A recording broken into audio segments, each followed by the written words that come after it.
हमको अच्छी तरह से पता है कि वो 90 सीटें तो हमारी फिक्स है। 90 की 90 90 की 90 हम जीतेंगे। आज हिटलर भी आ जाए ना जिंदा होकर अगर यहाँ पर हिंदुस्तान में या महाराष्ट्र में, तो भी मराठियों का अस्तित्व कोई ख़त्म नहीं कर पाएगा। तो ये वोट लेने के लिए दो भाई एक हुए हैं। चाहे फ़ायदे की बात है, लोगों को फ़ायदा नहीं चाहिए, अगर वो जाकर ये बोलते हैं तो लोकशाही है। प्रधानमंत्री सुनते तो है, इंदिरा गांधी तो है नहीं कि इमरजेंसी लगा देती है। उद्धव ठाकरे कहते हैं कि वो मन की बात करते हैं, हम जन की बात करते हैं। सर वो जन की बात करते तो आज उनकी पार्टी नहीं टूटती, सीधी सीधी बात है। नमस्कार, मैं आनंद पांडे, आप देख रहे हैं रियल खबर पॉडकास्ट। और मेरे साथ में आज एक विशेष अतिथि हैं जो शिवसेना युवा सेना गुरजोत सिंह जी हैं, सिंधेगढ़ से हैं। और यह युवाओं के लिए भी काफ़ी काम किया है, समाज में इन्होंने काफ़ी सारे समाज के लिए काम करते हैं। और फिलहाल ये जो है ईशान मुंबई के जिला अध्यक्ष हैं और इन्होंने नॉमिनेशन भी किया था, लेकिन पार्टी के प्रभाव और दबाव की वजह से इन्हें फॉर्म वापस लेना पड़ा। नमस्ते, आप मेरे स्टूडियो में। नमस्ते जी, नमस्कार नमस्ते वाहिगुरु। गुरु जी। ये महानगर पालिका चुनाव तो चल रहा है, मौसम है, मौसम को कैसे देखते हैं? अच्छा है। और मैं कहूँ तो लोकतंत्र की बात करता हूँ तो हमारे बाबा साहेब अम्बेडकर ने ये जो लोकतंत्र दिया, लोकशाही दी, तो इसकी तो चुनाव दिवाली होती है। तो दिवाली आई है, लोगों के लिए जो पिछले 5 सालों में काम किया है, एक मौका मिलता है आपको कि आपकी रिपोर्ट लोग देते हैं। तो सबसे बड़ी लोकशाही दुनिया की हमारा भारत देश है, हमारी भारत माता है। तो मज़ा आता है, अच्छा लगता है कि एक बार फिर से हम वो दिवाली मनाएंगे। दिवाली मनाएंगे आप पक्का? मनाएंगे, पक्का मनाएंगे। पटाखे हमारे हैं, भगवा हमारा है। क्या बात है, पटाखे हमारे हैं, भगवा हमारा। भगवा तो सनातन है और सनातन में भगवा चलते रहता है, पार्टी का भी सिंबल भगवा है। दूसरा, जिस तरह से महानगर पालिका को लेकर के रुझानें आ रही हैं, कहीं 68 सीटें जो जिस तरह से जीती जा चुकी हैं और कुछ सीटें बची हुई हैं, कुछ सीटों पे टक्कर है, कहीं शिवसेना है, वीटी है, तो कहीं भाजपा है, तो कहीं राष्ट्रवादी है, तो कहीं आरपीआई है। कैसे देखते हैं? देखो, हमको फ़र्क नहीं पड़ता है। सबसे पहले मैं बताऊँ तो एकनाथ शिंदे साहब ने जो 90 कैंडिडेट खड़े किए हैं, तो हमको अच्छी तरह से पता है कि वो 90 सीटें तो हमारी फ़िक्स है। 90 की 90 90 की 90 हम जीतेंगे, वहाँ पर हमारी पूरी कोशिश है। कुछ सीटें ऐसी है जो शायद हम थोड़ी और मेहनत की ज़रूरत पड़े, बट लगभग हमारे, क्योंकि जो लोग हैं उन्होंने काम किया है। और जिस समय टिकट का वाटअप हो रहा था तो वो टाइम पर हम भी वो देख के ही दे रहे थे टिकट कि किसने काम किया है। और ये नगर सेवक, हमको नगर सेवक नहीं चाहिए, हमको जन सेवक चाहिए। और जो जन सेवक है उनको ही हमने टिकट दी है, उनको ये भी फॉर्म दिया है। और वो जन सेवक चुन के आएंगे, क्योंकि हमको मुंबई पे और हमारी पार्टी पे पूरा भरोसा है। गुरजोत जी, जिस तरह से आपने भी फॉर्म भरा था, फॉर्म भरने के बाद आप जन सेवक से नगर सेवक बनने जा रहे थे। आप नगर सेवक से जन सेवक से नगर सेवक बनना चाह रहे थे। सही बात लेकिन आपको रोका गया। नहीं, पार्टी महायुति के लिए हम काम करते हैं। मुझे अवसर मिला, इनफैक्ट मुझे भी नहीं, मेरी माता जी को ये अवसर मिला। उनको पार्टी ने कहा गया कि मुलुंड में आपकी जवाबदारी लगेगी, 103 वार्ड से आपने इलेक्शन लड़ना है। तो स्वीकारा हमने। उसके बाद में जब सीट शेयरिंग की बात आई तो वो जो सीट थी एक, वो एंड मोमेंट पे भारतीय जनता पार्टी को गई। उनको भी लास्ट मोमेंट तक ये भी फॉर्म नहीं मिला था। तो इस करके फॉर्म उन्होंने भी भरा था, फॉर्म हमने भी भरा था। और लास्ट में जब कल फॉर्म वापस लेने का टाइम था तो एकनाथ शिंदे साहब का कॉल आया। उन्होंने कहा कि वो जो सीट है वो भारतीय जनता पार्टी को छूटी है और आप महायुति के हित में काम करो। और हमारे आदेश आ गया नेता का, तो उसके बाद में तो हम दूसरी चीज़ सोचते नहीं हैं। मैंने देखा है कि प्रायः अलग अलग आंदोलन आपके काफ़ी सारे मुलुंड में रहे हैं। मुलुंड बचाओ से लेकर के काफ़ी आंदोलनों में आपने सहभागी रहे हैं। अवसर चाहिए था, मिलना चाहिए था। देखो, टिकट तो ऐसा है कि आज मेरी उम्र 29 साल की है, तो इतना तो जल्दी मुझे भी नहीं है। दूसरी चीज़, मेरे लोगों का काम होना चाहिए। आज जो भारतीय जनता पार्टी के भी कैंडिडेट है, मेरी उम्र उन सबसे बहुत छोटी है, लेकिन जो मेरा ओहदा है, जो मुझे पार्टी ने जो एक पोस्ट दी है जिला अध्यक्ष की, वो कुर्सी पर बैठ के मैंने उन्हें एक विनंती भी की है। और पार्टी की कुर्सी है तो आदेश भी दिया है कि आपको जीतना है और लोगों का काम करना है। और आज मैं ये चीज़ बोलता हूँ, अगले 5 साल वो काम करेंगे। और अगर मुझे 5 साल में एक भी दिन लगा कि मेरे लोग वहाँ पर जा रहे हैं और उनका काम नहीं हो रहा है, तो वो जो कॉरपोरेटर है उन्हें क्या बोलना है या उनका क्या करना है वो मुझे आज ही अच्छी तरह से पता है क्या कि इतना हमको जन confidence है? सेवक चाहिए सर। है, हमको पता है, हमको लोगों को साथ लेके चलना है। हम अगर कॉरपोरेटर बनते हैं तो ऐसा नहीं कॉरपोरेटर बन के वहाँ पर जाकर आपको एक मखमल का ताज मिलेगा या आपको कुछ मिलेगा। आपको लोगों के काम के लिए जाना है, और अगर आप वो नहीं कर रहे हो तो आप घर पे बैठिए ना। एक मुलुंड में वार्ड हैं, अलग अलग वार्ड हैं, 6 वार्ड है हमारे 6 वार्ड में। हैं हाँ, मुलुंड में, हाँ। जिसमें आप कोई ऐसा एक वार्ड बता सकते हैं जिसमें पानी ना भरा हो बारिश में? मुलुंड की मैं बात करूँ तो मुलुंड हमारा ब्लेस्ड है। मुलुंड में हमारे पहाड़ियाँ हैं, तो पहाड़ी की वजह से मैनग्रोव्स है, तो मुलुंड में पानी की समस्या काफ़ी कम होती है। और जिस दिन खुदा ना खास्ता चलो अगर 26 जुलाई के जैसे कोई दिन आ गया तो वो टाइम पर अगर थोड़ा बहुत पानी हुआ, बट वो भी ऐसा जैसे दादर में हिंद माता में हम देखते हैं वैसे ही आज तक सिचुएशन मुलुंड में नहीं है। आपको नहीं लगता है कि मुंबई महानगर पालिका में इतने सालों सालों से सरकारें नहीं है, हम्म, लोगों ने विकास की बात तो करते हैं, हम्म, लेकिन आज भी मुंबई बारिश में हम्म। पानी पानी हो जाती है? सर मुंबई की मैं बात करूँ तो we are a developing nation. हम हमेशा बोलते हैं। इंडिया की मैं बात करूँ तो एक डेवलपिंग नेशन है हम, और हम डेवलप हो रहे हैं। तो ऐसा तो नहीं है कि हम मुकाम पर पहुंच चुके हैं, हम मुकाम पर पहुंच रहे हैं। आज जैसे इतने तो सालों सर से जब हम बना रहे हैं कुछ तो वो बनाते वक्त तकलीफें होती है। आप नहीं मानते कि महानगर पालिका के पास टेक्नोलॉजी नहीं है? सर टेक्नोलॉजी है, हमारे सब कुछ विदेशों है, में जो टेक्नोलॉजी यूज होती है, सब कुछ है। बहुत सारे पहाड़ी देश हैं जिनमें पहाड़, बर्फ, पानी, बारिश ज्यादा है, बट हमारे आज मुंबई की मैं बात करूं सर तो जो हमारी जनसंख्या है, जो हमारी आबादी है, भारत देश के कोई और एक दिल्ली एक मुंबई की आप आबादी देखो तो सबसे ज़्यादा है। मुंबई अगर देश की शहर की आर्थिक पर राजधानी स्क्वायर फीट बात करूं सर, तो जिसकी वजह से डेवलपमेंट के जो काम है उनको पेस में लेके आने के लिए समय लगता है। जैसे आज से 2 साल पहले लोग कंप्लेन करते थे ट्रैफिक बहुत होता है, मेट्रो का काम चालू है, ब्रिज खोद के रखे हैं, गड्ढे खोद के रखे हैं, पर आज वही जो लोग हैं आज मेट्रो में जाते हैं और बोलते हैं कि कोई बात नहीं, हमारे 2 साल हमारे ट्रैफिक में गए। मैं खुद मानता हूँ मुझे खुद को दिक्कत होती थी वो ट्रैफिक में, लेकिन आज जब मैं वो लाइन में जाता हूँ, जब मेट्रो में यूज़ करता हूँ तो मैं बोलता हूँ कोई बात नहीं, वो 2 साल के दुख की वजह से आज मुझे आगे 50 साल का सुख भी तो मिला सर। आपको नहीं लगता है कि जो नगर सेवक थे और आज फिर से खड़े हैं, कॉन्टेस्ट कर रहे हैं, गटर, मीटर, वाटर, लाइट समस्या पहले भी थी, आज भी है?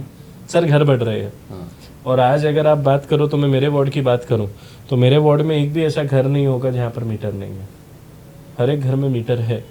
मैं पानी की बात करूं तो जहां तक बीएमसी लाइन पहुंचा सकती है, जहां पर लीगल कंस्ट्रक्शन है, जो स्लम में भी थोड़ा बहुत तो सर हम एक वार्ड पे एडजस्ट नहीं- भी करते हैं। हम आपसे एक वार्ड नहीं, पर्टिकुलर ईशान मुंबई की बात कर रहा सर हूँ। मुंबई की भी बात करें तो ईशान आज मुंबई। लाइट पूरी ईशान्य मुंबई में सर अगर मैं बात करूं तो कोई ऐसा घर शायद ही होगा जहां पर लाइट नहीं पहुंचती होगी, और अगर लाइट नहीं तो पहुंचती है, हाँ, लाइट तो पहुंचती हाँ, है, पानी की भी गटर, तकलीफ मीटर, आती है। हाँ। जब आप स्लम में जाओ तो स्लम की जो ज्योग्राफी है सर, ऑलरेडी घर बन चुके हैं, खोदने के लिए गड्ढा नहीं है। दूसरी चीज़, स्लम आप जाओगे तो ज़्यादातर घर लीगल होते हैं, बट बहुत सारे घर इलीगल भी होते हैं। तो वहाँ पर वो इलीगल घर को जब आप हटाते हो तो कोर्ट में केसेस चले जाते हैं, लॉ एंड ऑर्डर की बात आ जाती है, तो उसको समय लगता है। और आज भी वहाँ पर मैं कहना चाहूँगा महानगर पालिका अगर चाहे तो बुलडोज़र वहाँ पर डायरेक्ट लेके जा सकती है, चाहे तो ना। हाँ, लेकिन सर इंसानियत भी एक बहुत बहुत एक बड़ी चीज़ है, हमें नहीं चाहिए। देखो we are the law makers, BMC में आज हमारी पार्टी सत्ता में आने वाली है, तो सर किसी का दिल दुखा लेकिन कर, आपको नहीं लगता कि इसके पहले काम जो हुए हैं पूरी मुंबई पानी पानी होती है? सर अभी जो मुंबई चला और रहे हर थे साल- उनको अपनी तिजोरी भरनी थी। हर साल करोड़ों का बजट खाली साफ सफाई पे खर्च होते, करोड़ों का। मुंबई की जो महानगर पालिका है देश की सबसे अमीर महानगर पालिका है, तो आपको नहीं लगता है कहीं न कहीं पिछले हमारे पास 40 सालों से जो महानगर पालिका है सर, साफ सफाई तो हुई है। महानगर पालिका की आप तिजोरी देखो जाकर, एक ही परिवार के लोगों ने वो तिजोरी तो पूरी साफ कर दी है, तो मुझे तो नहीं समझ आ रहा कि और कौन सी साफ सफाई बची मतलब है। मुंबई का विकास नहीं हुआ ना? नहीं हुआ है सर, सीधी बात है। आप मानते हैं इस बात को? हम मानते हैं। महाराष्ट्र का विकास, अब देखो जो महाराष्ट्र का विकास हुआ है और जो मुंबई का विकास हुआ है, तो पिछले 30 सालों में मुंबई का विकास काफी स्लो डाउन हुआ था, और उसका एक परिवार से ही नाता है, सीधी बात है। एक परिवार से नाता, जिस परिवार से आज नाता तो है एक भी हो गए वो आज, हाँ एक भी हो गए जिस परिवार से नाता है, कहीं न कहीं आप देखें आज दोनों भाई एक हो गए हैं और लड़ रहे हैं। अब वो बोलते हैं कि महानगर पालिका में मराठी महापौर होगा, कैसे दिखता है? लालच पाइए है ना सर। हम्म। मराठी म्हणजे महाराष्ट्र हे आपली आहे, मुंबई हे आपली कोई आहे. बोल रहा है, कृपाशंकर सिंह जी बोल रहे हैं उत्तर भारतीय होगा, तो सब अलग महायुति है हम, बट फिर भी मैं एक चीज कहूंगा कि वो जो उनका स्टेटमेंट था हाँ। वो सही नहीं था. हाँ, किनका? अगर कोई कृपा शंकर सिंह जी का जो स्टेटमेंट था वो नहीं सही था. मेरे ख्याल से तो वो अपने आप को अगर उत्तर भारतीय मानते हैं तो शायद वो भी गलत है, क्योंकि उनको करीब से मैं देखता हूँ, इतने साल से वो भी महाराष्ट्र में रह रहे हैं. जैसे मैं एक सिख हूँ, अगर एक हिंदू मराठी हो सकता है तो एक सिख भी मराठी हो सकता है, और एक सिख मराठी है. मी आहे ना, माझं पंजाबशी नातं सांगू तर पंजाबशी माझं एकच नातं आहे की पंजाब हे माझे गुरुवांची धरती है. वहाँ पर हम गुरुद्वारे में जाते हैं, वहाँ पर पूजा करते हैं, वहाँ पर जाके हम मत्था टेकते हैं, अरदास करते हैं. पंजाब की मैं बात करूँ तो पंजाब सर ही हमारी मासी है, पर आई मी सांगू तर ही माझी हे महाराष्ट्राची धरती है. तर मी सुद्धा एक मराठी आहे. तो कृपाशंकर सिंह जी को लगता है कि वो एक उत्तर भारतीय है, तो मेरे ख्याल से उन्होंने जितना काम किया है महाराष्ट्र के लिए तो वो भी हमारे मराठी है. जिस तरह से आप देखेंगे हम्म. वो राज ठाकरे मराठी मुद्दे को लेकर के, उद्धव ठाकरे मराठी मुद्दे को लेकर के, भारतीय जनता पार्टी कहती है कि मराठी लोगों का यहाँ से पलायन हुआ है, शिंदे साहब कहते हैं कि मराठी लोगों का यहाँ से पलायन हुआ है, उन्हें लाना चाहिए. शासन में कहीं न कहीं सारे लोग थे. सर 15 दिसंबर को जिस दिन चुनाव डिक्लेयर हुए थे, 15 जनवरी को, एक महीना एग्जैक्ट डेट है चुनाव की, तो उद्धव साहब और राज साहब को तो एक महीने के लिए ही मराठी याद है. अगर इतना प्यार था एक महीने तो में मराठी आती है. एक महीने के लिए ही मराठी याद आते. आपको पहले काम करना है तो जाके करिए. अभी एसआरए की मैं बात करूँ तो आज शिंदे साहब का, आप शिंदे साहब के साथ बैठिए, शिंदे साहब का जो ड्रीम है मुंबई के लिए वो है कि मुंबई की स्लम फ्री करनी और Mumbai slum slum free free. करनी. हाँ, और स्लम फ्री करनी है मुंबई. इसका मतलब ये नहीं है कि आज बुलडोजर भेज दो, आज उनके घर तोड़ दो, नहीं, ये काम उनको नहीं करना है. लेकिन यूबीटी के लोग तो हमेशा नारा देते रहे कि 40 खोखे एकदम ओके. सर वो बोलने वाली बात है. देखो उनको अभी बोलने के लिए कुछ तो होना चाहिए, और हमेशा टिप्पणी उसकी होती है जिसमें कुछ दम होता है. तो एकनाथ शिंदे का नाम ही दम है सर. दम है. दम है सर, वो दम है. वो आदमी जो है वो रिक्शा चलाता था, आज रिक्शा से लेकर महाराष्ट्र के वो मुख्यमंत्री बने, अब वो उप मुख्यमंत्री है. आज महाराष्ट्र में फडणवीस साहब को वो जो मर्जी कहते कि मुझे ये कैबिनेट चाहिए, उनको मिल जाता था, पर उन्होंने नगर विकास लिया. क्यों? क्योंकि वो खुद एक झोपड़े में रहते थे सर. तो वो झोपड़े से लेकर एक मुख्यमंत्री का जो सफ़र है, वो उनका आज भी जो दिल है वो जानता है कि वो क्या तकलीफ़ें होती थी. फडणवीस साहब no doubt is a very good leader, लेकिन उनने अपनी लाइफ में वो नहीं देखा जो एकनाथ शिंदे साहब ने देखा है. तो आज गरीबी क्या होती है, गरीबों का दुख क्या होता है, वो एकनाथ शिंदे साहब को अच्छी तरह से पता है. और इसी करके वो रोते हैं जब वो देखते हैं ना, जब वो झोपड़पट्टी में जाते हैं, वो बच्चों को देखते हैं, वो अपनी लाड़की बहनों को देखते हैं, तो वो रोते हैं देख के कि किस स्थिति में ये लोग रह रहे हैं. और इसी करके उन्होंने ये मंत्री पद जो लिया था, जो नगर विकास का खाता उनके पास है, ये कैबिनेट, वो इसी करके था क्योंकि उनको चाहिए कि मुंबई में से स्लम हटने चाहिए. और ये लोगों को, अगर शायद उद्धव साहब होते तो भेज देते उनको बदलापुर अंबरनाथ, जो उनकी आदत है, पर नहीं. एकनाथ शिंदे साहब ने कहा कि जहाँ पर वो रहते हैं वहाँ पर उनको घर बना के दूंगा, और यही चीज़ है जो उनको दम वाला नेता बनाती है. मैं समीकरण की बात करूं, जिस तरह से महानगर पालिका का समीकरण दिख रहा है, यूबीटी, मनसे, कांग्रेस, वंचित, भाजपा, शिंदे, राष्ट्रवादी अलग अलग, इस तरह के अगर समीकरण की बात करें तो महानगर पालिका में जो रेसिंग चल रही है, तो सीटों का अगर अलग फर्क देखेंगे सर, एक बहुत बड़ी मेजॉरिटी आएगी. आमदरकी के टाइम पे आप सबने देखा कि महाराष्ट्र ने कैसे एक वन साइडेड निर्णय दिया. तो सेम वैसे ही महापौर की मैं बात करूं तो वो तो महायुति का बैठेगा, वो तो सबको पता है. लेकिन मैं सीट की भी बात करूं तो तकरीबन कॉन्फिडेंस इज़ वेरी गुड, हमको 100% सीट जीतनी है. लेकिन मिनिमम में मिनिमम हमारा कुछ आएगा. तो मैं बता देता हूँ सर, 80% सीट्स महायुति के कैंडिडेट्स जीतेंगे, क्योंकि इन्होंने काम किया है. सेकेंड थिंग, काम के साथ साथ में आज लोगों ने देखा है कि महायुति के नेता क्या है. महायुति की मैं बात करूं तो फडणवीस साहब का काम लोग देख रहे हैं, आज काम देख रहे हैं एकनाथ शिंदे साहब का, आज काम देख रहे हैं अजीत दादा पवार का. अजीत दादा पवार, खैर उनकी पार्टी आज तक मुंबई में स्ट्रॉन्ग राष्ट्रवादी नहीं हो पाई. पवार साहब के हाथ में भी जब नेतृत्व था राष्ट्रवादी का, तब भी मुंबई उनकी वीक थी, आज भी मुंबई उनकी वीक है. तो मुंबई में इस करके वो अलग लड़ रहे हैं. कोई बात नहीं, अजीत दादा भी हमारे ही है, पवार साहब का भी आशीर्वाद है. लेकिन जो जीत है वो महायुति की होगी। पवार सर। साहब को भी आशीर्वाद है। सर है, पवार साहब is a very senior leader, वो भारत देश के नेता है सर। और पवार साहब की अगर मैं बात करूं तो महाराष्ट्र के लिए उन्होंने बहुत अच्छे काम किए हैं। हाँ, अच्छे नेता उनके साथ नहीं टिक पाए, जिसकी वजह से वो शायद समीकरण में नहीं। और हम तो आज भी चाहते हैं लोगों के शरद पवार आरोप साहब आ जाए, भारतीय लोगों के जनता आरोप पार्टी हैं, को, जैसे- शिवसेना को समर्थन दे। लोगों के आरोप हैं, जैसे कि शरद पवार की पार्टी हम्म, अजीत दादा ने ले ली, हम्म, बाला साहब ठाकरे की पार्टी हम्म। एकनाथ शिंदे जी ने ले ली। सर बाला साहब की पार्टी नहीं, बाला साहब के विचारधारा लिए। आप बाला साहब की बात उद्धव करो, ठाकरे तो कहते हैं कि पार्टी छोड़ ले, बाप छोड़ ले। सर आज मैं बात करूं तो मेरे सर पर पगड़ी है, मैं एक सिख हूँ। 1984 में इंदिरा गांधी ने हमारे हरमंदिर साहिब गोल्डन टेम्पल पे अटैक किया था। तब से लेके आज तक सिखों के लिए, कांग्रेस के लिए दिल में नफरत है। सेम मैं बात करूं तो मुंबई में भी कांग्रेस का रूल था, शिवसैनिक के ऊपर कांग्रेस के नेताओं ने हमला किया था, जहां पर उनकी जान तक गई थी। सर अगर आप एक शिवसैनिक हो, अगर आप एक सिख हो, तो कांग्रेस में अगर आप बैठे हो तो आपकी पूरी कौम, आपकी पूरी आपको पार्टी गद्दार कहेगी। तो उद्धव साहब एज अ पर्सन अच्छे होंगे, भले होंगे, लेकिन जो नेता बन के उन्होंने डिसीजन लिया, आप खुद सोचिए आज अगर बाला साहेब ठाकरे होते तो क्या बाला साहेब ठाकरे वो डिसीजन लेते कांग्रेस के साथ जाने का? वो तो आरोप भी करते हैं कि मुझे लोगों ने कहा था बनाऊंगा और बाद में मेरे बंद कमरे में मीटिंग हुई, बंद कमरे में मीटिंग हुई, बट मुझे नहीं दिया, मैंने छोड़ दिया था। सर लोकशाही बंद कमरे से नहीं चलती है, लोकशाही चलती है लोगों से। तो आज भी बंद उनका अमित कमरे शाह में जी तो- के ऊपर आरोप है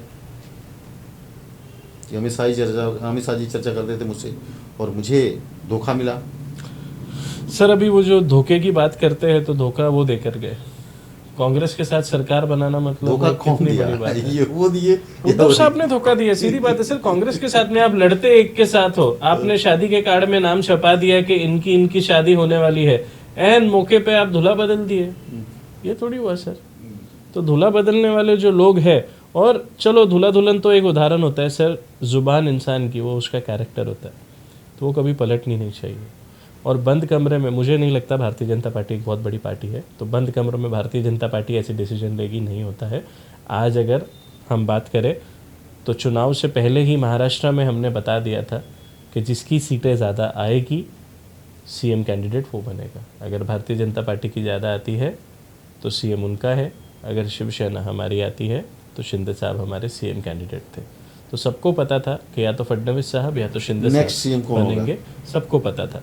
अगर उद्धव साहब को ऐसा प्रॉमिस दिया होता तो शायद वो टाइम पे कैंपेनिंग में वो बोलते हैं, कैंपेनिंग में तो आज तक उन्होंने बोला नहीं है। भारत युवाओं का देश है हम्म, और आप भी युवाओं का नेतृत्व करते हैं। हम्म, गुरजोत सिंह जी, हम्म। नेक्स्ट सीएम कौन होगा? सर नेक्स्ट सीएम, मेरे मन का सीएम तो सर आज भी एकनाथ शिंदे साहब है, आपके मन का सीएम? और आगे चाहेंगे महाराष्ट्र का भी वो नेतृत्व करे। और फिर से वही रीजन मैं बोलता हूँ, फडणवीस साहब बहुत अच्छे नेता है, लेकिन आज मैं बात करूँ तो सर आज महाराष्ट्र में पार्टी के हिसाब से या महाराष्ट्र के हिसाब से? सर महाराष्ट्र के हिसाब से ही से very good leader, I respect him. वो डेवलपमेंट की बात करते हैं, वो डेवलपमेंट करते भी है। देवेंद्र जी भी तो डेवलपमेंट की बात करते हैं। मैं फडणवीस साहब की बात करूँ, वो डेवलपमेंट की बात करते हैं, लेकिन एकनाथ शिंदे साहब को एक चीज़ जो अलग बनाते हैं कि एकनाथ शिंदे साहब 0 से 1, फिर 1 से 10, फिर 10 से 100, और आज तो कहाँ पे है सर वो शिंदे साहब, वो पूरी दुनिया जानती है। तो सर आज उन्होंने गरीबी देखी है, आज उन्होंने रिक्शा चलाया है, आज उन्होंने देखा है कि बच्चे की स्कूल की फ़ीस जब भरनी होती है और आपके जेब में पैसे नहीं होते तो वो दुख दर्द क्या होता है। वो गरीबी में उनका बच्चा पढ़कर डॉक्टर बना है।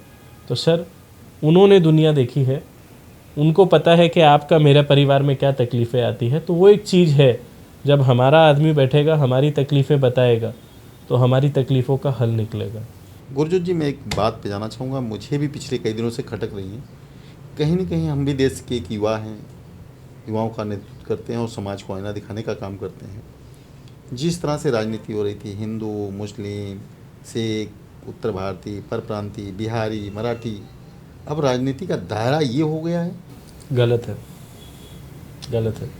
राजनीति की मैं बात मानूँ तो राजनीति का, हम जैसे जन सेवा जो नारा लेकर चलते हैं, विकास का नारा लेकर चलते हैं, तो जो भी हिंदुस्तानी हिंदू धर्म का, सिख धर्म का, इस्लाम धर्म का, ईसाई धर्म का रिस्पेक्ट करता है, जो अपने आप को एक इंडियन हिंदुस्तानी मानता है, तो वो तो हमारा ही है। हाँ, जो कुछ ऐसे लोग हैं कि यहाँ पर रहकर बात किसी और की करेंगे, तो सर वो तो देशद्रोही है।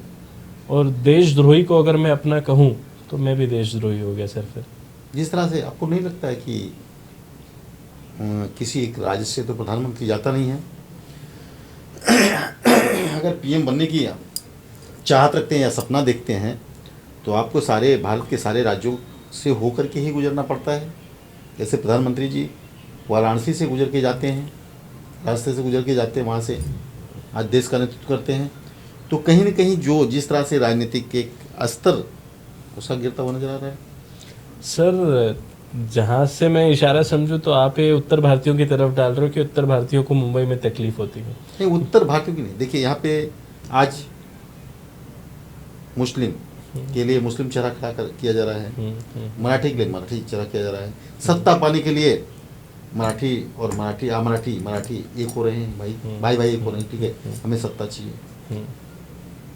बाकी लोग अलग जा रहे हैं। कांग्रेस कहती है, भाजपा कहती है मैं विचारधारा, सिंधिगढ़ कहता है विचारधारा पे मैं काम करता हूँ, बाला साहब ठाकरे के हिंदुत्व की विचारधाराओं पे काम करता हूँ। वहीं भाजपा कहती है कि मैं विकास के मुद्दे पर काम करता हूँ, विकास के मुद्दे पे। सबकी अलग अलग आइडियोलॉजी है।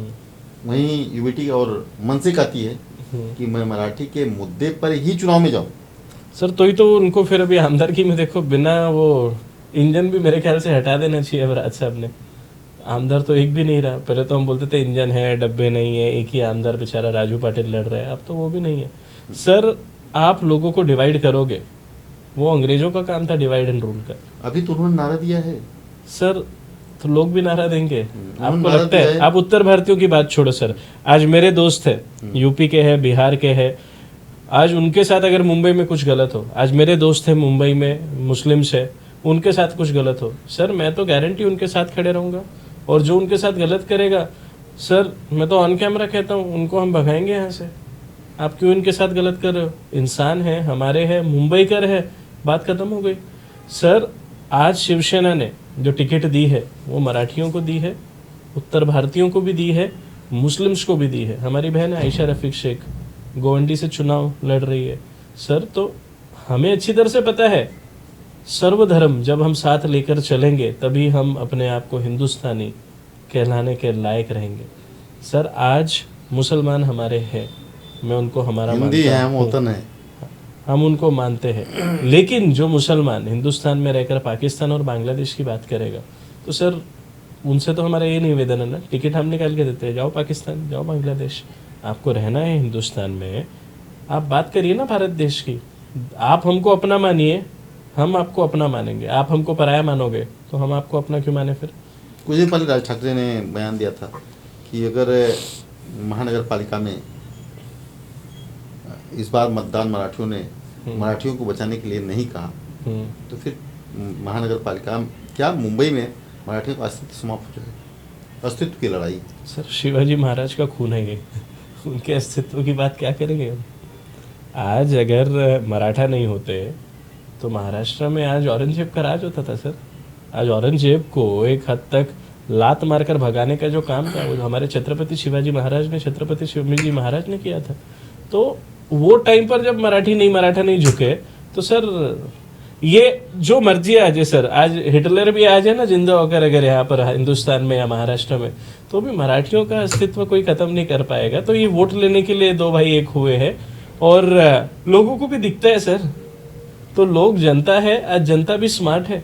तो ऐसा नहीं है कि बेवकूफ़ है कि आप उनको बोलोगे कि तू मराठी आहे तुम्हाला वोट दे। अरे नहीं है, ते लोकांना माहिती है, लोकांना काम पाहिजे, उनको अपने हक चाहिए सर।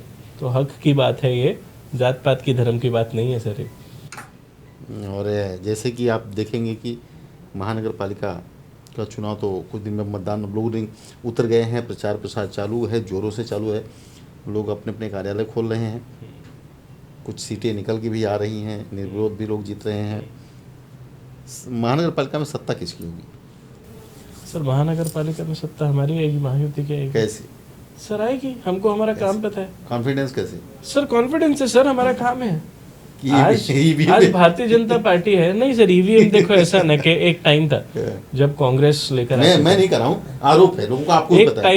एक टाइम थी जब कांग्रेस की सत्ता आती थी तब बोलते थे वोट चोरी होती है, लाइट बंद होती है। तो सर जब वन साइडेड डिसीजन आता है तो लोगों को ऐसा लगता है, पर आज आप जाकर आम जनता से जब मिलो, जाकर उनको पूछो, तो सर वो ज़ुबान और जो दिल से उनके निकलता है वो तो ईवीएम है नहीं। नो डाउट 10 में से 2 जन बोलेंगे कि हमने इनको भी वोट दिया, उनको भी वोट दिया, पर 10 में से 8 जन तो सर महायुति का नाम लेते हैं, तो वही मैंडेट है।